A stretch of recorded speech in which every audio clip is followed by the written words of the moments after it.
I remember one particular engagement where one of the CISOs proudly showed us their ultra expensive SIM deployment. But when we asked to see their incident response playbooks, they handed us just a one-page document that was like about 2 years old or something.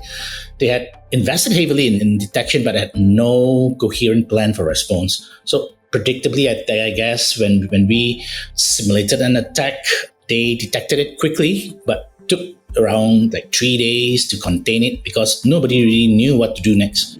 For browser, it actually has become the new parameter, and most organizations haven't really adjusted their security models accordingly.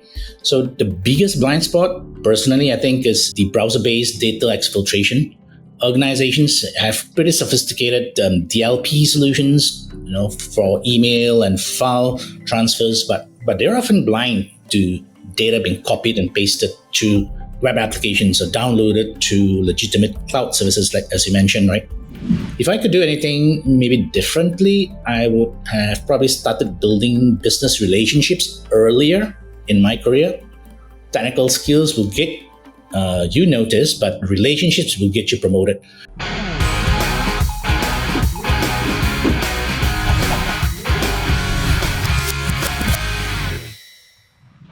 Today, we're joined by Cecil Su, Director of Cybersecurity at BDO Advisory and co-lead of the OWASP Singapore Chapter. Cecil brings nearly 2 decades of cybersecurity expertise, starting out as what he calls as information security janitor. We'll get to talking about that here in a little bit, to leading BDO cybersecurity unit. With both deep expertise in offensive security and diverse experience across different verticals, I'm excited to speak to Cecil today. Welcome to the show, Cecil. It's my pleasure to be here, John. Thanks for having me. Yeah, great. I heard that you're one of the OGs in the Singaporean cybersecurity community. Share with us a bit more about how you got into cybersecurity. Right. It's kind of an honor to be called an OG when there are really many, many more OGs before me. I've been fortunate to witness the evolution of cybersecurity from the early days in Singapore. My journey started somewhat unconventionally. I began in hospitality systems at Sulcus Hospitality Group before moving to a payment middleware solutions company called Mint Software Technologies, which was later acquired by SunGard.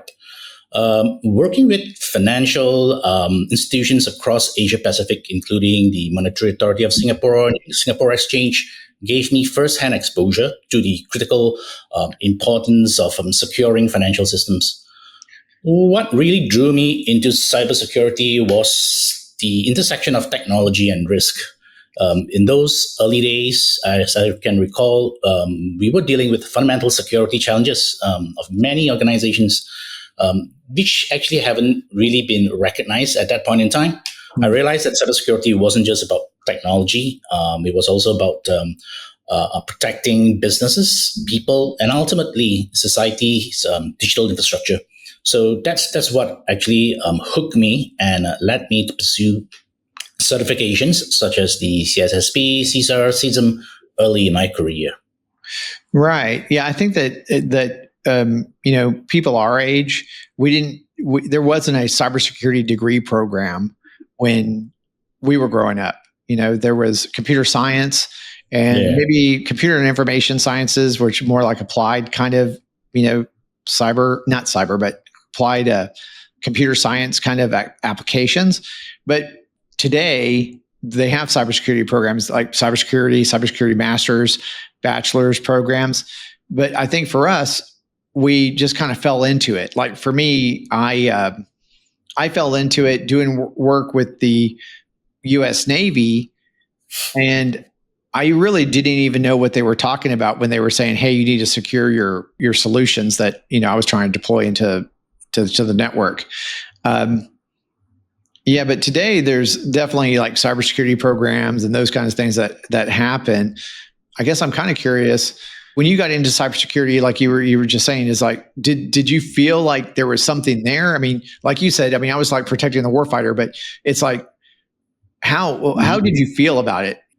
Well, I guess It was like I said, pretty unconventional. I didn't really study cybersecurity per se, but so I came in from the different discipline altogether. I came in from a bit of a development background and a bit of system administration background, right? So it sort of all culminated together, and slowly it just sort of evolved into the role that I took on. Eventually, yeah. And I think that's interesting. I think for our listeners and especially the younger folks, we're lucky to have cybersecurity programs today that have direction in them, as opposed to just kind of figuring it out, like in some ways, right? So, I mean, it's learning from firsthand experience of attacks that were successful is different than learning the methodologies and having a framework behind you that you could take advantage of. I guess that kind of going into the next part is like, your day job is at BDO, and but outside of that, you're also a self-proclaimed security evangelist. What did that entail, and what was the motivation for that? Right. So I guess the so-called evangelist role came naturally because I believed, and I still believe, that cybersecurity knowledge shouldn't be hoarded, ivory towers. My motivation was basically quite simple. That security of our digital ecosystem is a general, unfortunately sounding very cliche here, is only as strong as the weakest link. If we don't really educate or uplift the entire community, we will all be at risk. So this led me to contribute to like the OWASP testing guides, right? Version 3 and 4, coordinate the Asian language internationalization for the OWASP materials, and volunteer as a teacher at the hacking lab. So I also serve as sort of like the ExCo member of AISP for several years, and also led the Singapore HoneyNet project at one particular point in time. So that goal was always to democratize security knowledge and create a so-called a more resilient cybersecurity ecosystem in Singapore and the region. So also a little unknown fact that I had also contributed to the Web Application Security Consortium's threat classification version 2. That was actually also sort of a pinnacle that led me into cybersecurity as well. That's nice. I mean, I think that it's great, the contribution that you've been making. In like you said, I mean, I think it's somewhat, is sharing our security journeys and making sure people understand what security why we're doing security. I think it's somewhat lost. I think in business, we tend to focus on features and releases and those kinds of activities, but all of those activities have risk involved with them.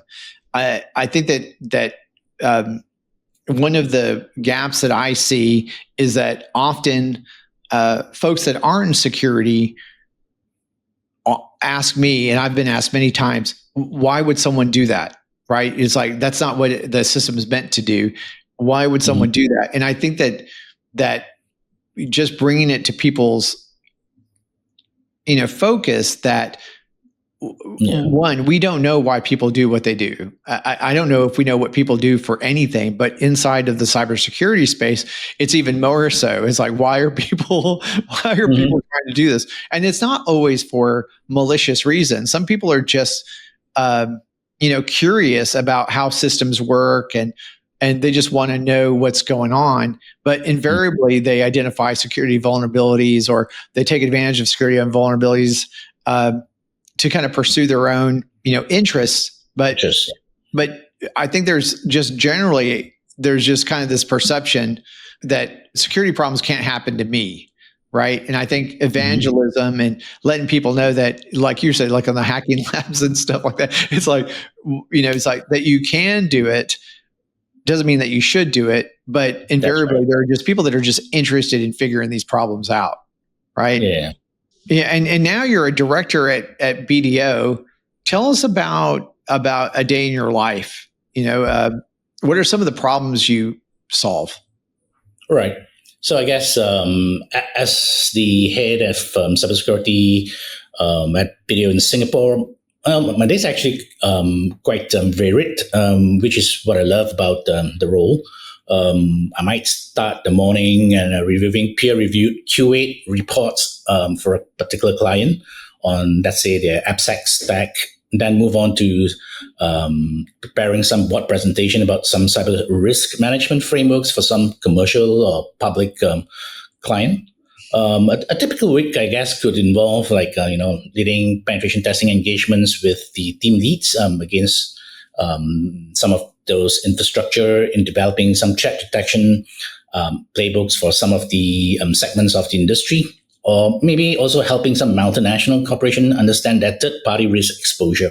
So lately, we're also doing quite a bit of work in the area of AI security testing, governance, and ethics. Clients that are grappling with how to securely implement AI solutions while maintaining compliance with those emerging regulations.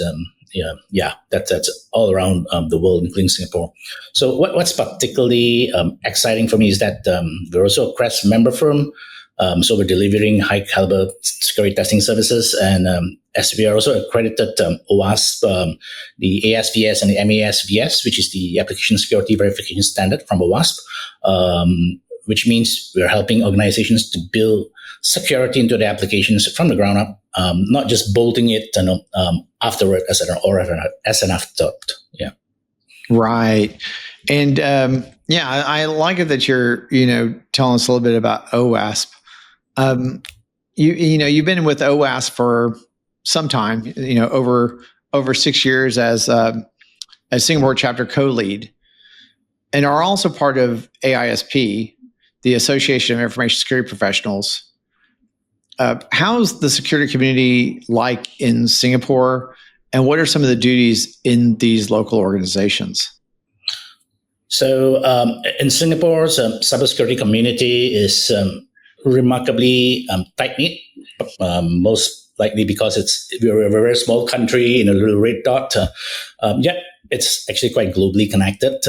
What I appreciate most is how collaborative it is. There's genuine knowledge sharing between the government, the private, and the academia.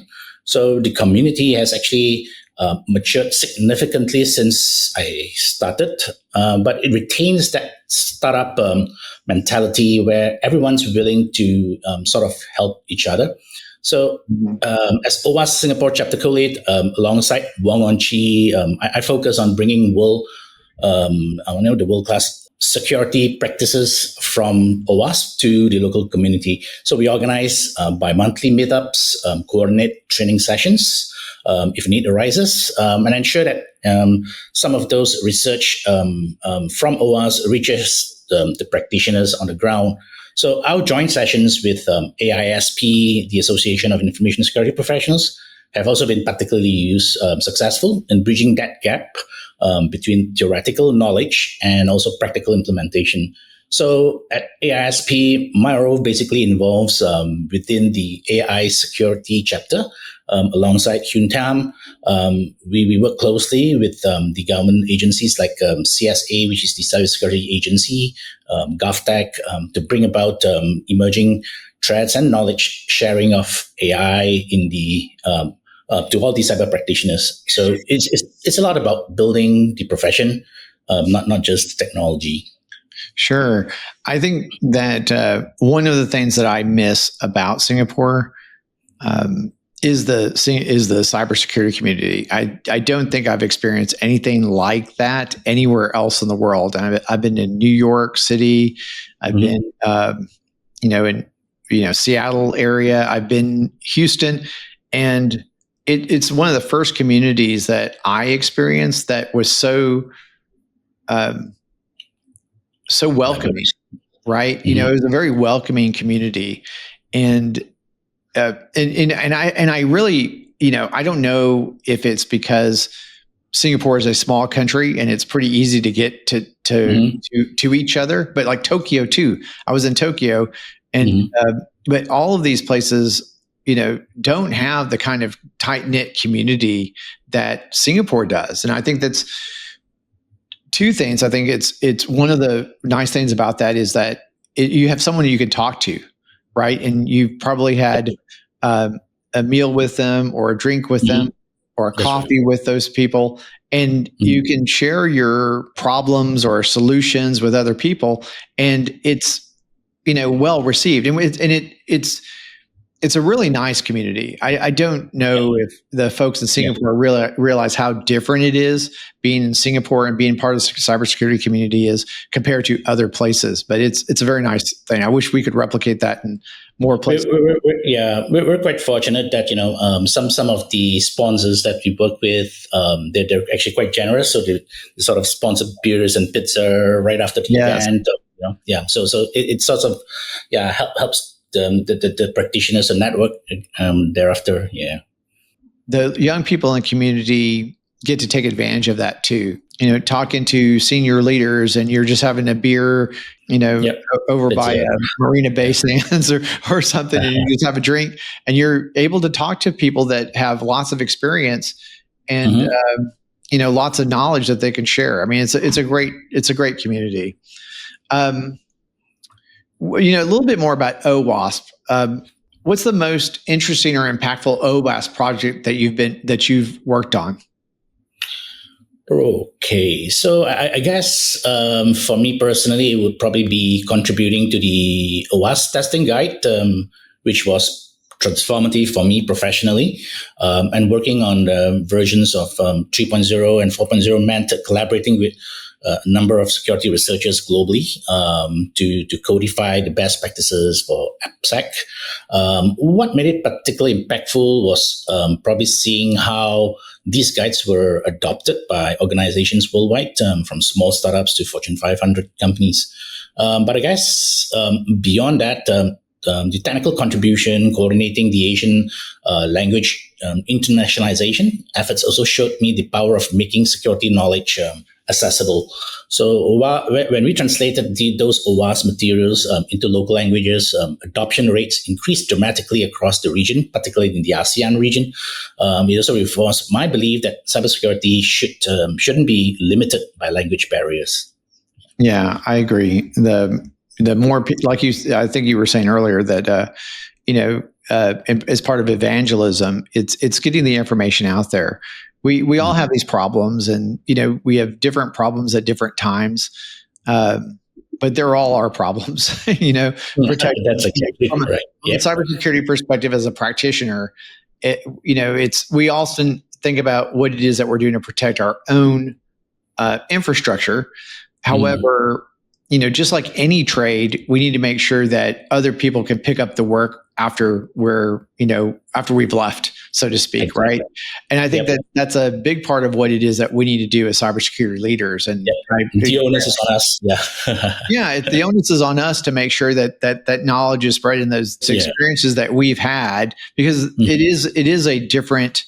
The world changes so quickly that. Exactly.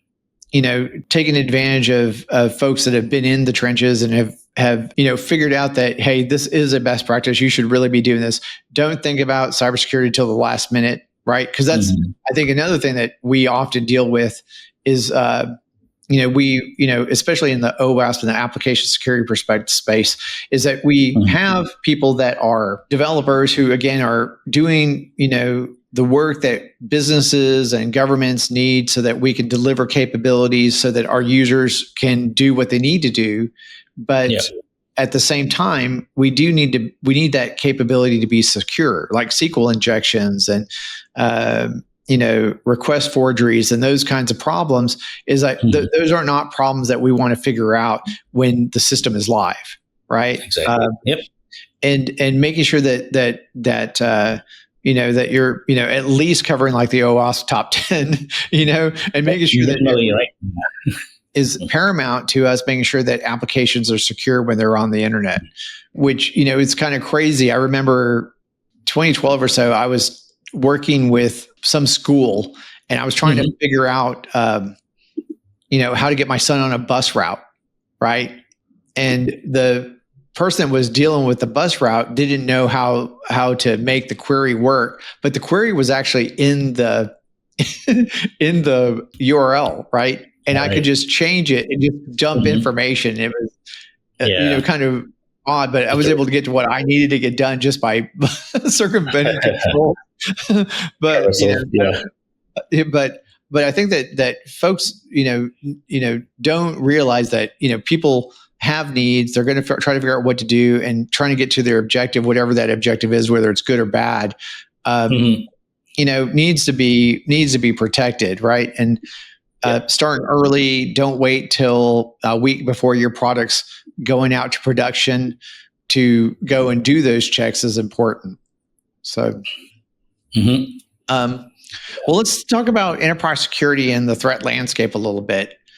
You're a specialist in threat intelligence. What are some macro trends you've seen in offensive security that most don't realize today? Right. So I guess personally, I see the biggest trend that's flying under the radar is in this industrialization of cybercrime. We're seeing threat actors operate like legitimate businesses with HR departments, the customer service, and even SLAs that for their malware as a service offerings. This isn't new, but the sophistication and scale have actually reached quite unprecedented levels. So what's particularly, I guess, concerning is the convergence of nation-state techniques and cybercriminal operations. The line between state-sponsored attacks and financially motivated crime is actually blurring. And we're seeing techniques that were once exclusive to, let's say, nation-state actors being commoditized and sold in criminal marketplaces. So another trend is the weaponization of legitimate cloud services. Attackers are increasingly using legitimate SaaS platforms for command and control, the data exfiltration, and even hosting their attack infrastructure. So I guess this makes detection incredibly challenging because the traffic looks just legitimate. Yeah, I think that people, when they think about cybersecurity and they think about hackers, they really believe that it's like some individual that's like has a hoodie on and they're just doing hands-on keyboard kind of work. But that is not really what's happening at all, right? I mean, there is some of that. There's definitely script kiddies and those kinds of people out there that are learning on their own. But in those folks that are motivated, right, by financially, there is an ecosystem that's there that allows them to do what they like to do and participate in this criminal ecosystem and get paid. I mean, I think people forget that hackers do need to eat. They do need to pay rent. They have car payments and they have other things that are motivating them to make money. And and if they can find a niche so that they can exploit their skills to work remotely and provide people initial access to networks, even though they may not be the ransomware actor themselves, that ecosystem exists. And I think you're calling you're making a good point there about how there is an ecosystem. Are there other trends that you're seeing as well, or? I guess ransomware as a service, malware as a service is what we've been noticing quite a bit and quite a lot of late. And people peddling their wares, and especially these days, I'm sure you've also heard about people are doing vibe coding and and building lots of tools, and some of them are actually pushing this into the dark web as well. So we're seeing quite an influx of lots of so-called service offerings. But of course, there are some really bad ones that gets broken, but there are also, of course, some very sophisticated and ones that have actually matured and actually have evolved from certain degree of sophistication. And I think that often, when we think about people taking advantage of the cloud, and creating SaaS apps and that kind of thing, we normally think of businesses doing that, right? But criminals are doing the same thing. Exactly. Right?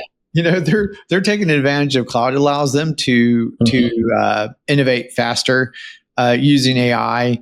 And like you were just saying, it's hard to tell, when you're looking at a Google App Engine application or a Versal app. Is it a legitimate site because it's being hosted on AWS, GCP, or Azure? It's hard to tell whether that's a legitimate site versus a criminal site or attacker infrastructure. And kind of going along with that, with the SaaS and everything else that's going on, I think that most of these attacks. I think I was looking at the M-Trends attack report from Mandiant. And they were talking about incident response and what they're looking for in incident response. And when I started counting like where their attacks are coming from, my estimation was about 60% of those attacks are actually originating from, people using browsers, whether that's them responding to phishing attacks or losing control of their credentials or whatever, and people are spending a lot of time in their browsers today. What do you think about browser related blind spots? Are you seeing frequently in enterprise? So what I've personally noticed, for browser, it actually has become the new parameter, and most organizations haven't really adjusted their security models accordingly. So the biggest blind spot, personally, I think is the browser-based data exfiltration. Organizations have, pretty sophisticated DLP solutions, for email and file transfers, but they're often blind to data being copied and pasted to when web applications are downloaded to legitimate cloud services, like as you mentioned, right? So browser extension security is another massive blind spot. I think employees usually install extensions without IT oversight, creating potential backdoors into corporate environments. So internally here, we've actually seen cases where malicious extensions harvest credentials, capture screenshots, and or even modify financial transactions on the fly. Session hijacking, right, and manipulation attacks are also underestimated. While organizations focus on preventing initial compromise, they often lack visibility into whether ongoing browser extensions or sessions have been compromised. So an attacker who gains access, let's say, to a user's browser session can operate with that user's privileges without ever needing their credentials for that matter. Yeah, I think that, like I was saying, is that the number of attacks that progress through the browser is incredible, right? And and folks do feel like if they have EDRs and SASEs and SWG, the secure web gateways and stuff, that's protecting them. But if you're in a SaaS app and you're using different services from Google, Azure, and AWS, and everyone else is using it, it's really hard to kind of steer traffic away from the wrong places when you don't actually know what the ephemeral nature of the IPs and stuff and all those cloud properties are. You're probably not going to just block Google outright or Azure outright or AWS outright. And the context that's happening inside of the browser is paramount. You kind of need to know what's going on there to understand. I mean, this kind of goes in with like the OWASP stuff and like how people deploy apps, and everyone does like designs, by default. Yeah, that's right. Agreed, right? It's exactly. It's like tenancy. It's like how people do tenancy in this app versus that app they're just completely different. There's no standards for tenancy and how it is that you're going to express that in context. And when you have a browser as the application that you're securing outside of it, right? And you can't secure the tunnels that are in it. It's kind of hard to I think for standard practitioners that have been in this EDR data center, corporate private office space, they don't really know how web apps work, and it's a little bit difficult for them to understand that the browser could be a place where you could lose control of credentials, OWASP scopes, extensions, all of those things. Yeah, I guess a lot of people are just thinking about all the big boxes like the servers at the back end, the WAFs, the DLP solutions and everything else, the mail gateways and stuff. But something that's nearer to home on their browsers is usually that's like what you mentioned, the blind spot that not many people realize and that's one of the main ways of data exfiltration. Yeah. Yeah, and then again, they also have like different protocols like GPRC, WebSocket. Mhm. Exactly. It's an incredibly complex app the browser is today, and I think it's a blind spot too. Of course, we've been seeing more supply chain attacks targeting browser extensions and SaaS apps. How are you advising clients to think about their third-party risk management in this context? Mhm. I guess traditional third-party risk management focused a lot on on-prem software and direct vendor relationships. But in the SaaS era, I guess the risk surface has exploded exponentially. Every browser that we see, every browser extension, every SaaS integration, even the API connections, is a potential attack vector. So where possible, we try to advise clients like to implement continuous third-party risk monitoring rather than just the annual assessments. The risk profile of a browser extension can change overnight, right? With a single update, we need real-time visibility into what third-party code is actually running in our environments and what data it has access to, right? So we're also pushing for, say, supply chain controls that go beyond traditional vendor questionnaires. This includes code signing, verification, behavioral monitoring of third-party applications, and also implementing micro-segmentation to limit the blast radius of, let's say, if a third-party component is compromised. Yeah, you were saying that, and one of the things that we're seeing is that there's a couple of things, right? One is that with respect to extensions in particular, is that for you to participate in Google's web store, for example, your code has to be there, right? It has to be on the store. You have to be able to download it. You have to put it in there, and the code has to be there. And that's one of the good things about MV3 is that you can't inject code into your system, which is a good security thing. It's like we don't want new code to come in, right? However, the bad thing about that is that people can duplicate that extension, right? You have two problems, right? One is that I can take an extension, I can take the code out of it because it all has to be available in the extension for it to work. And then I can rewrite the code and then publish another extension. So there's that kind of like supply chain risk with extensions that you have. And then the second part is that the ecosystem for extensions is that, kind of like the same kind of problems that you have with libraries where there's like very few people that are actually supporting a library that we might use in Node.js or whatever.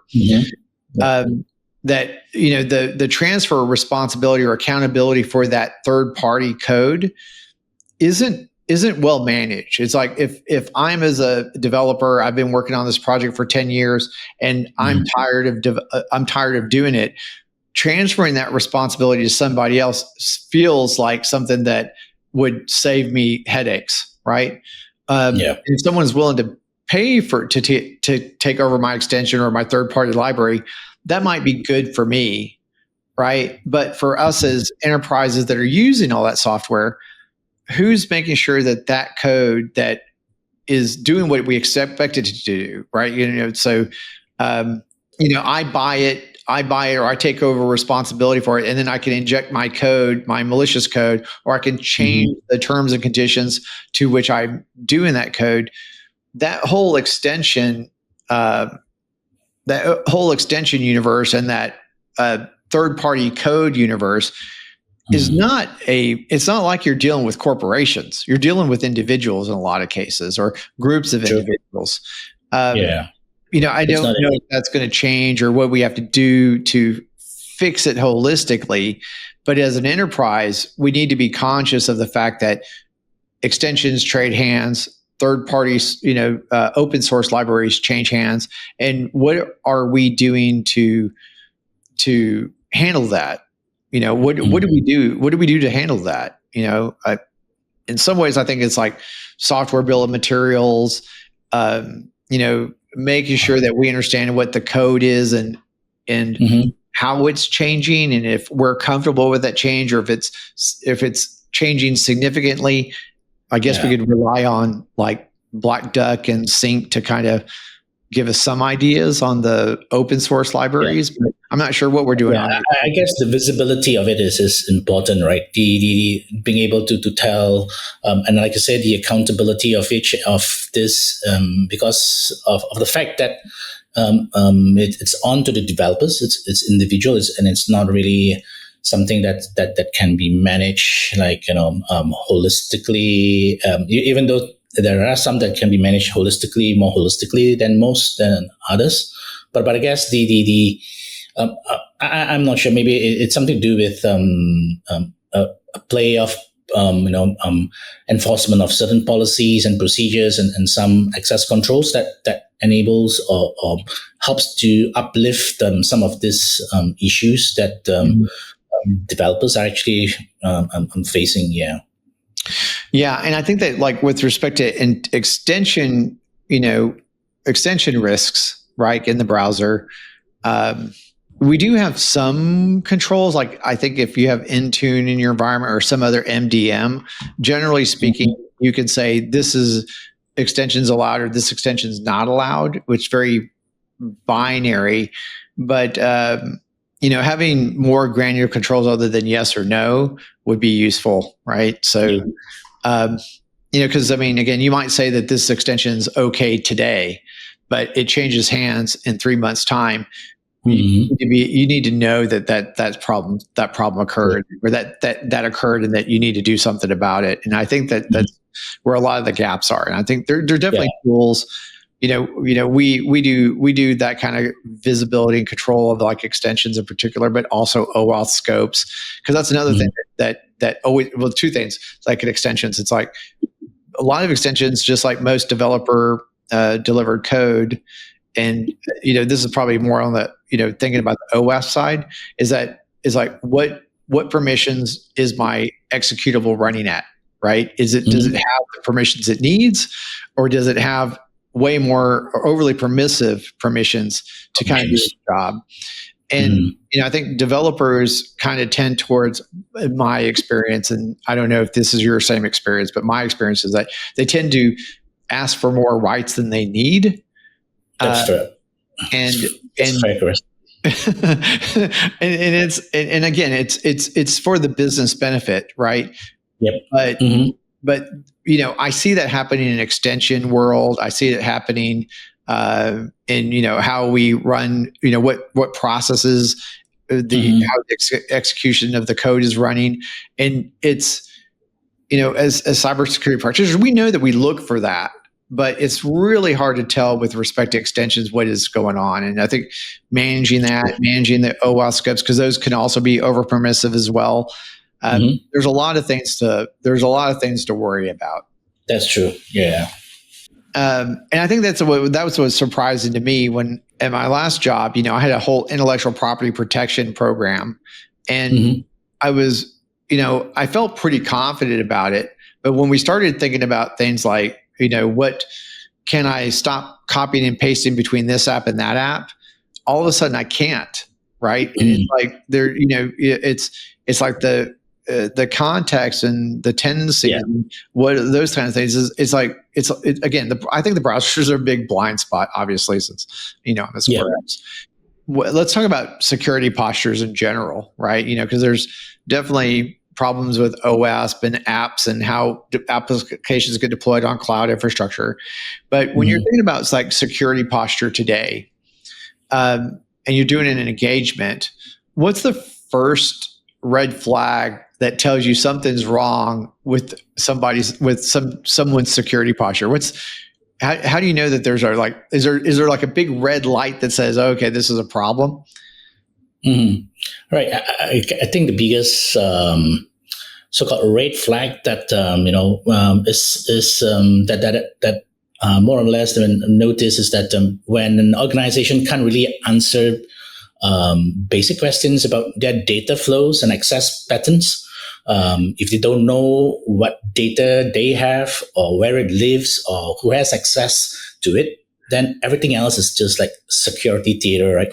So I remember one particular engagement where one of the CISOs proudly showed us their ultra expensive SIM deployment, but when we asked to see their incident response playbooks, they handed us just a one-page document that was like about 2 years old or something. They had invested heavily in detection, but had no coherent plan for response. So predictably, I guess when we simulated an attack, right, they detected it quickly, but took around like 3 days to contain it because nobody really knew what to do next. So this was not even like running any encrypted payloads, right? So another common red flag that I observe is like over reliance on compliance frameworks as security strategies. Compliance is a floor, not a ceiling.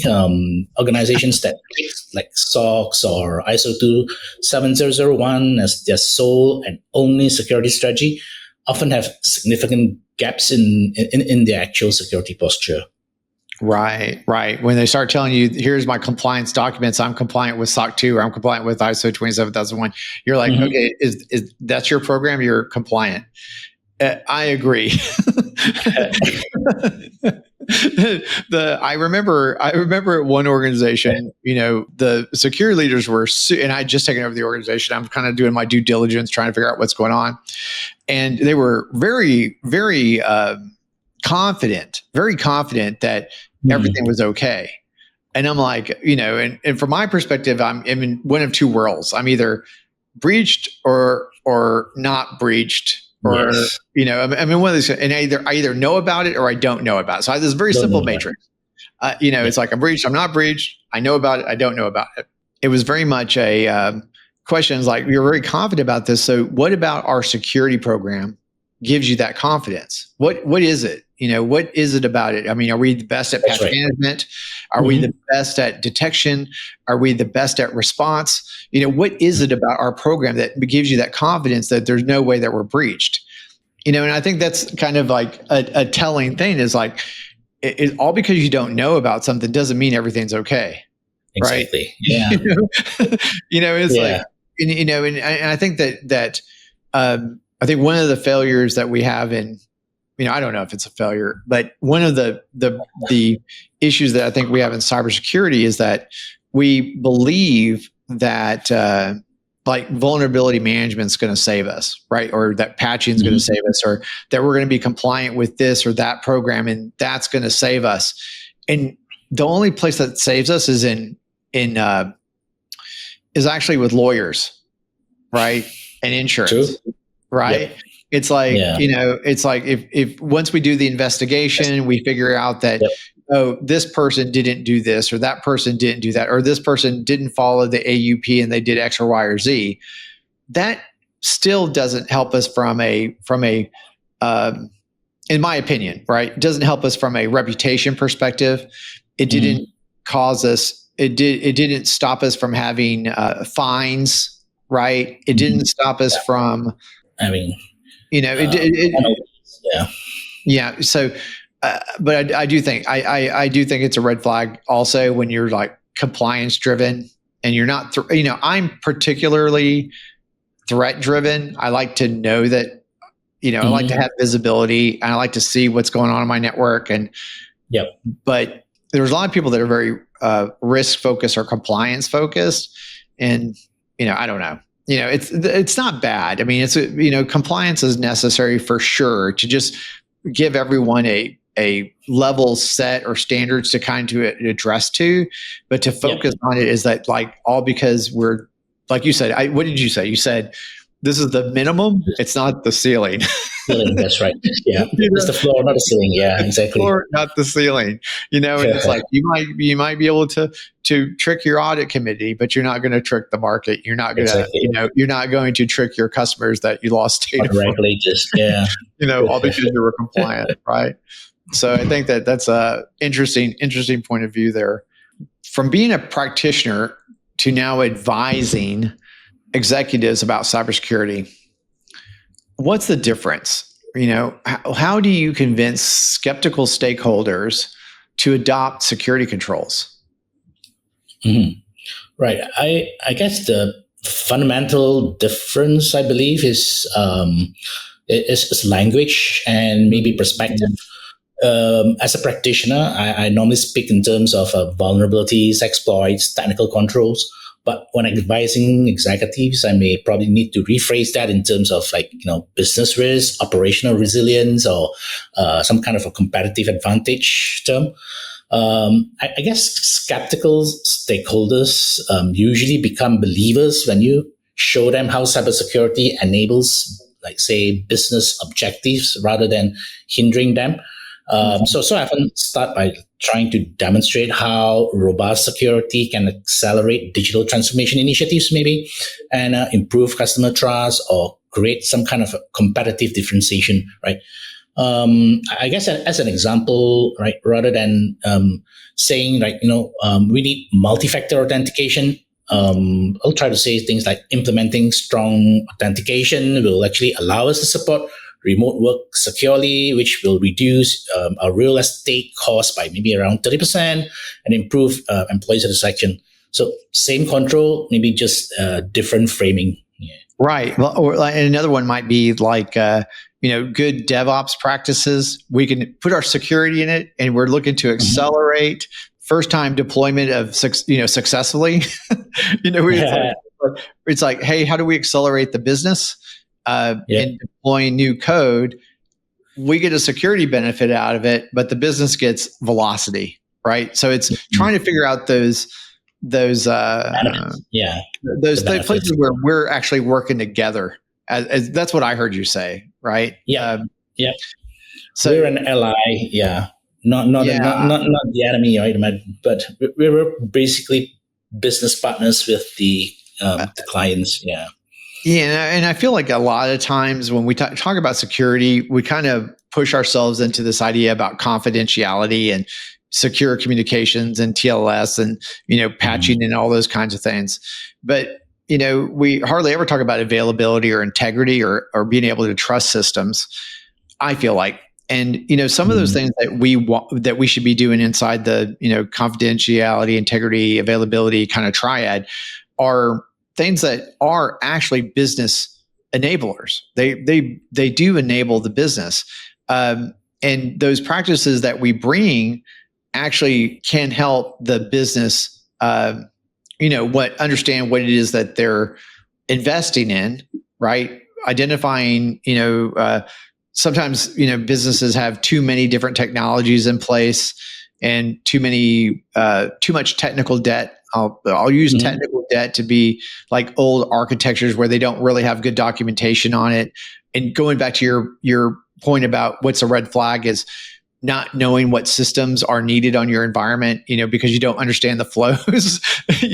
That's a big thing. It's like people are so afraid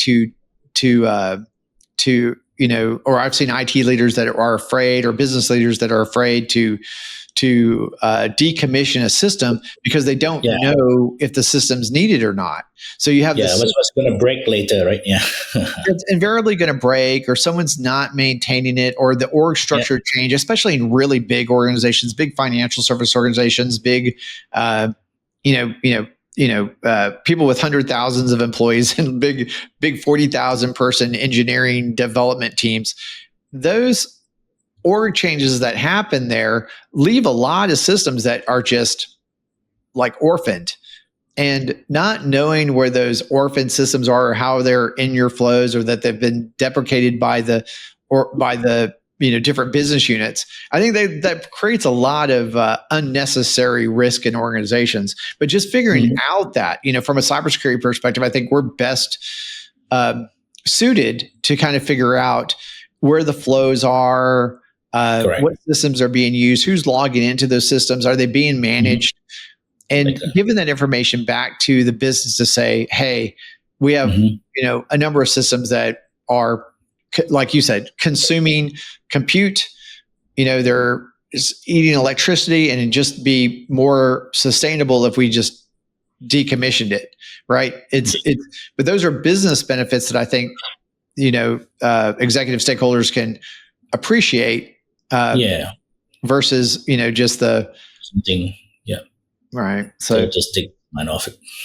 are there other examples that you can think of off the top of your head that have worked for you well? I loved your example, by the way. I really did. So, but That's one of them. Yeah, that I could think of. I think at the moment. Yeah. we've all heard of it was just phishing mindset from leadership. How do you communicate to, downstream the impact of web attacks to executives who think it's solved by security awareness training? Do you believe that security awareness training is solving the issue today? Yeah. I probably will use the infection pathway analogy. I say phishing isn't really the disease. It's just how the disease enters the organization. So the real question probably is like, what happens when after someone clicks that link in a well-designed security architecture? Probably a successful phishing attack should hit multiple barriers before causing some kind of a business impact. However, during some of the tabletop exercises, I'll walk through executives through some of the attack scenarios. So say like your employee clicks a phishing link, the attacker now has access to their email. From there, they can probably access your cloud applications using SSO. They can then view the customer data, financial information, and even approve financial transactions for that matter. So the just phishing attack, I guess, just becomes a multi-million-dollar data breach, right? So the key is probably showing them that security awareness training is important, but unfortunately, it's not that sufficient. It's like having a good lock on your front door, but leaving all your windows open. So basically, I think the need is still there for defense in depth, not just the user education part is important, but yeah, the defense in depth is still holds pretty much true. Yeah, I definitely have the feeling that making users aware that they're under attack is important. That there's phishing, and this is a capability that this is going to happen. It's going to happen. You're going to see it. Yep. And what to do about it, how to report it. These are all like really good measures. But to depend on it, I think is part of the problem. We're always needing to like increase our capabilities and make sure that we understand like why phishing was successful, right? And how do we manage our vendors to make sure that if we do see successful phishing attacks, what are they going to do to fix it? And like hopefully they'll do what they need to do to increase their capabilities so that we have fewer phishing attacks that make it to the users. But at the same time, that's the inbound, right?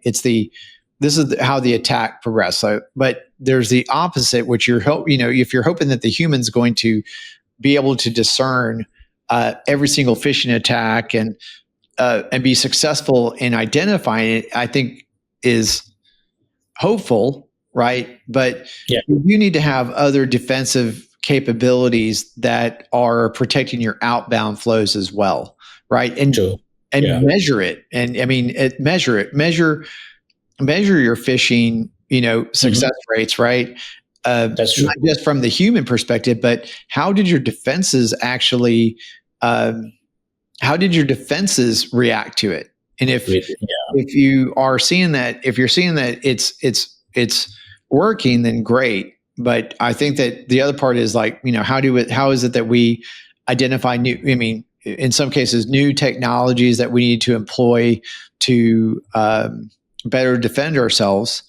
But often I think it's in particular with phishing, it's actually configuring things correctly, right? And making sure that you understand what those things are. And true. I guess a more resilient architecture or infrastructure would be to to be hopefully that it's not just a one click and then compromise all, but it's a one click, but there could be probably multiple defenses that hopefully catches certain things, and then makes it a bit more difficult, makes it a bit more long haul kind of approach before they actually get compromised. So yeah, that's hopefully something that could be achieved. Yeah. Yeah, I mean, going back to what we were talking about is attackers using legitimate infrastructure and kind of like using DocuSign and putting PDF files in DocuSign that that are weaponized, and then they send it in and it comes like it's from DocuSign, or those hackers that are using Microsoft's infrastructure and they're changing the company name to what the call to action is. I mean, people they're getting very sophisticated on how they distribute this, and it's coming from legitimate infrastructure. You're not going to block DocuSign. You're not going to block Microsoft, right? So it's you're hoping that your users are on their game, but sometimes you come in late. You go out late on Thursday night. You come out to work on Friday, and you're not on your game, and you accidentally hit a phishing link, right? Yep. So I mean, it's just humans, right? Humans have good days and bad days. Definitely. But hopefully, your technology can help you help alleviate that. Yeah. And your processes, because it's all about. I think a lot of it is about understanding what your gaps are, having a good incident response team or detection SOC, a good SOC that's looking at those threats, figuring out like what was about that threat that bypassed the systems, getting that to your vendor so that they can do something about it to make the system more resilient to those kinds of attacks. Remedial training to users, that's fine too. But I think a lot of it is tuning your systems for your particular attack surface too. Right. Give us some advice here. If you were advising an aspiring security professional today, what would have the most impact in helping one to level up in the same way, right? So if you were advising a security professional, what would you advise them to focus on? Okay. I would probably say that to develop some business acumen alongside technical skills for a new security professional, and those professionals, budding professionals who advance fastest are those who can translate technical risks into business impacts and solutions. So take cross-discipline courses, say in finance or operations and business strategy. Understand how the business makes money and how security can enable rather than hinder it. And second, I would say probably to contribute to the community, whether it's OWASP, AISP, or any other professional organizations. Giving back accelerates your own learning. Teaching others forces you to deepen your own understanding. And I think the network you build becomes a lot more invaluable throughout your career. So, and I think finally, I would probably say stay curious and humble. The threat landscape evolves constantly, and what worked yesterday might not work tomorrow. So the professionals who thrive are those who embrace continuous learning. And I'm still learning today as well, right? And unafraid to admit when they don't know something, right? Yeah. No, I love that advice. I definitely the continuous improvement. I came up with computers in the 80s. And I love computers. I just love computers, right? So, and I love learning more about them. And cybersecurity, I love cybersecurity as well. And so it makes it easy for me to investigate new technologies. And of course, because I'm a cyber guy, I'm always looking at like how to secure them better or thinking about that. But I think that's an incredibly good advice. Yeah, you mentioned you were back in the 80s. What was the first computer? Was it an Atari or Commodore? So my first computer that I used, that I put hands on keyboards, was an Apple II, Apple IIe, I think. My first computer that I owned was an Apple IIc.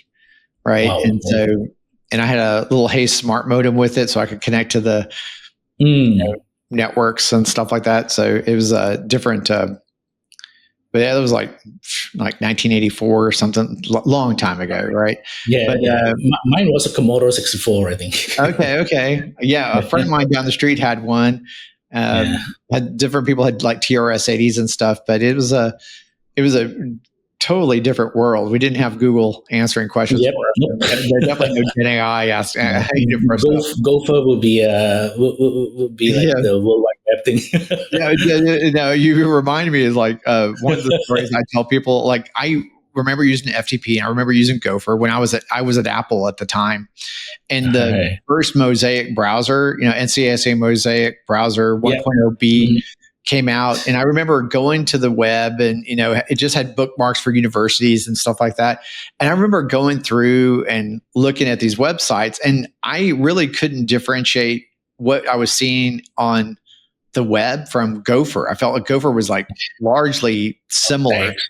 And I remember file quit, taking the NCS, I put it in the little trash can, empty a trash, and thinking the web's not going anywhere. And I was completely wrong, right? Obviously, but I do remember Gopher as this. Yes.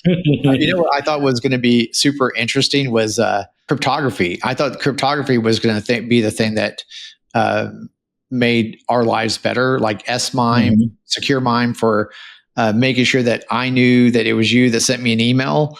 I really thought that was going to be the big thing in 1994. And again, even today, people don't have PGP, but some people have PGP signatures, but it's a very small community. We don't have any kind of I think phishing would be fixed if you could just say, hey, I know it came from John, right? Or it came from Cecil, but we don't have any kind of cryptography enabled to ensure that person came from, that it came from whoever said it was going to come from. What's one piece of conventional cybersecurity wisdom that you think needs to be challenged or updated in today's threat landscape? Well, I guess the idea that prevention is better than detection probably needs updating. Why? I guess in today's threat landscape, we need to assume that prevention will fail and focus equally on, say, on detection, response, and resilience. So the most successful organizations probably aren't those that get breach. They're also those that detect breaches quickly, respond effectively, and recover rapidly. So yes, as you may have heard this before too from probably somewhere else, right? My mantra is to always adopt the assume breach position and to quickly work out how fast can one can this incident be recovered and bounce back to, say, business as usual. We've spent, say, decades, right, building higher walls, but I think we need to get better at operating in a world where the walls have already been breached. That means shifting from, say, prevention first mindset to a resilience first mindset. Yeah. I so agree with you. I definitely believe that being able to detect something's wrong on your network and responding to it effectively, getting to the containment, eradication, recovery, figuring out how to get that done, I think is gold. If you could do that, then you can recover from anything, right? I mean, and because I really haven't been in an organization that patches well or makes sure that their technical controls are completely deployed like you would expect them to be done in a preventative environment. And I love prevention. I mean, if we can get more prevention, then I'm all for it. But invariably, the landscape of the environment isn't perfect. I've not been in that perfect organization. And, listen, I hope someone that watches this podcast tells me like, hey, we're a great environment. Let me show you how we do this. I would love to learn how to get a great preventative environment in place. But having been in IT for like 30 some years, I've not seen it. I've not seen that environment. So the idea that one of the things I think people always complain about is like configuration management and not knowing what's on their networks. And if you don't, if you can't do that, and I think like what's good is like 60%, 70%, faith in your CMDB. That's probably the best that I've seen. If you can't figure out how to do your CMDB, then you're not going to be ready to do a preventative capability, right? You're always going to be chasing that preventative stuff. But just fighting. Yeah, but if you can get your enough of your technical controls deployed, let's say you're at 60% deployed of your EDRs or 70% deployed of your whatever your tool sets are. If you can get there and you have a chance to go detect something and respond to it because something else got hit, you're in a much better position than hoping that your IT partners are going to be patching things well. Right. Or that they're going to continuously deploy it. So totally am 100% behind you on that answer. That's good. Your career spans technical roles to leadership positions across different industries. What drove those transitions and what would you have done differently? I guess each transition was maybe driven by a desire to have broader impact. As a technical practitioner, I could probably secure one system at a time, but as a team lead, I could secure multiple systems. Maybe, and as a director, I can hopefully influence organizations' security strategy. Now, through community work and maybe advisory roles, I can also hope to influence industry-wide practices. If I could do anything maybe differently, I would have probably started building business relationships earlier in my career. Technical skills will get you noticed, but relationships will get you promoted, right? So understanding the business side of cybersecurity isn't just useful for advancing your career. It also makes you a more effective security professional as a whole. Yeah, I love that answer too. I think that there are different kinds of people, right? And I've always been a very technical person, expert power, and being right and being able to diagnose problems well has always been my strong suit. But people don't necessarily like that person, right? And it doesn't matter if you're right if you can't influence change in your organization. And a lot of times, like you're saying, it's not that you're right that matters; it's that you can influence the organization to do the right thing. So those people that are maybe causing you as a cybersecurity practitioner grief. It's not enough that you're right. You really have to build relationships and take advantage of relationships and move that along. So I think that's good advice. It's advice that you just gave. I wish someone had given that to me when I was a young security IT professional, and then later a security professional. And it's definitely the advice that I gave my own son. Right? Is how is it that you're going to progress in your career? It's really about, as you said, it's building relationships, respecting other people. It doesn't matter if you're right. It's about what's good for the organization and how do you get that. So thank you for that answer. And then finally, you're also on Black Hat's advisory board for the AI Summit. What are you looking forward to in the conference? We didn't talk enough about AI. We could have another whole conversation. But I guess I've always been excited about the convergence of AI and cybersecurity from both the offensive and defensive perspectives.